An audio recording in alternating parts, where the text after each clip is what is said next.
We were talking before about how we should bring up the Victoria's Secret fashion show. Yes. Now, it was actually canceled. The 2019 Yep. rendition of this show was actually canceled.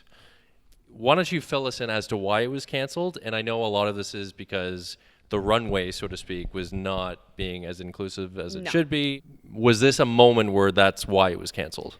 In my opinion, it is. I think diversity on the runway is so important, not just racially, but also diversity in body types. Mm-hmm. We want that as a society.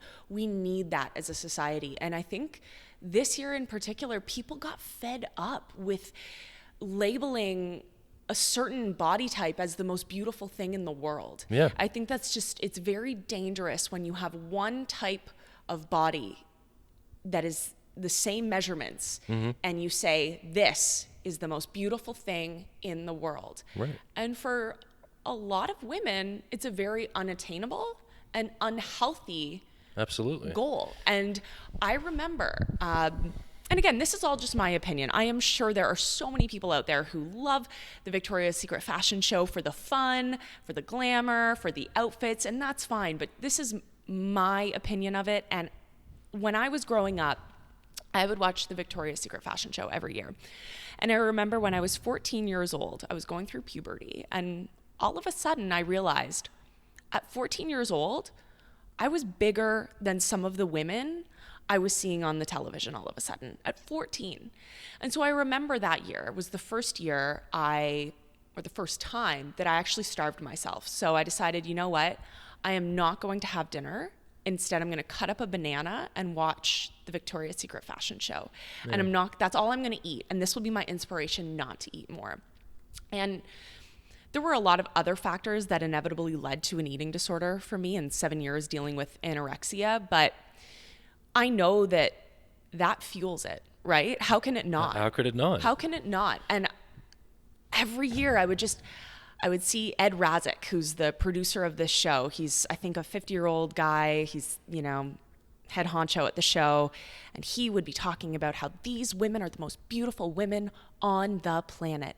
And I just thought, the only way I can be beautiful and successful is if I look like these girls. And I would go online and I would look up their measurements, which are readily available. Mm-hmm. And I would work to attain that. And eventually, in the depths of my illness, just a couple years after that, it became almost a competition where I would say, okay, so-and-so's hips are this many inches.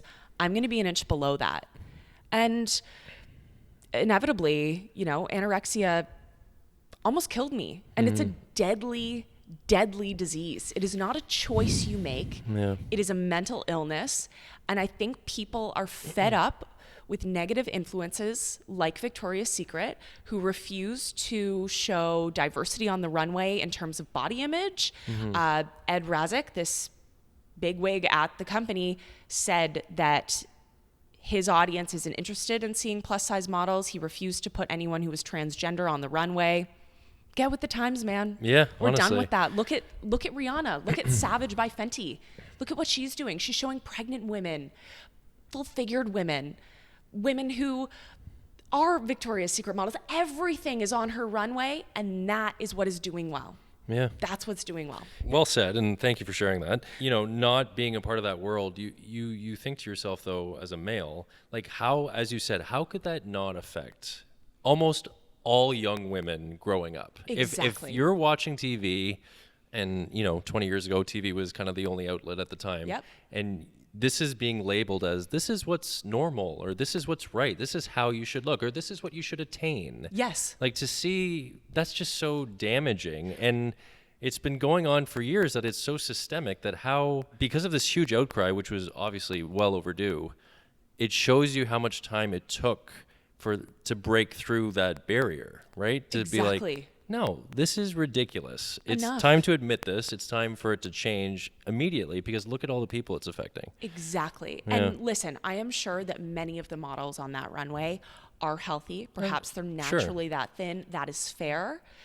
But I just think also labeling all of those women as the healthiest women in the world, which is something that has they've tried to do the last couple of years and say these are the fittest, strongest, healthiest women in the world, I think that's also damaging. Of course it because is. again, we're not showing other forms of what can be fit and healthy. Totally. It's not a true reflection of the real world. Not at all. And yeah, it kind of, to me, I guess it strikes me as, okay, these people are on national television at this fashion show because these are the best of the best. Totally. And that's just insane. And as women, you know, as little girls, beauty, we are told, goes hand in hand with success. So for me, as a kid growing up who was an A-type, who was a perfectionist, I just associated beauty with success and I wanted to be successful. And so for me, when my body started changing in puberty, that was unacceptable and it started a downward spiral. Mm-hmm. How did you get to a point where you were comfortable enough to talk about this and to be an advocate for change in this area? It took me a really long time. I was struggling with anorexia for 7 years. I would have ups and downs in terms of my weight, but I was never free from it. And what inevitably happened after 7 years was I went through a really terrible breakup. Mm-hmm. And my whole being was just so focused on that I almost just forgot about food. I forgot. And it just triggered this fire inside of me to recover and put every ounce of my strength into recovery. And I found an amazing therapist, and that's another thing. If one therapist doesn't work, if one counselor doesn't work, find another one. It's like Tinder, right? Just keep going until you find one that works for you. And I found one that works for me. She set me on the right path. And that combined with going through a breakup and shifting my energy, I realized one day it had been several months since I thought about food. It had been several months since I felt like food controlled me. It had been several months since I felt guilty about food. And I never looked back. And that was about 5 years ago. And I realized that was my recovery. Yeah. And so I still go to counseling every other week, sometimes once a month, just for maintenance, which is equally as important. You got to celebrate the wins, right? Mm-hmm. But I think I got comfortable talking about it about a year later. Once I felt like I was in a healthy enough place to be able to share my story without feeling triggered by my own story. Mm-hmm. And I also thought there's a reason I had this illness.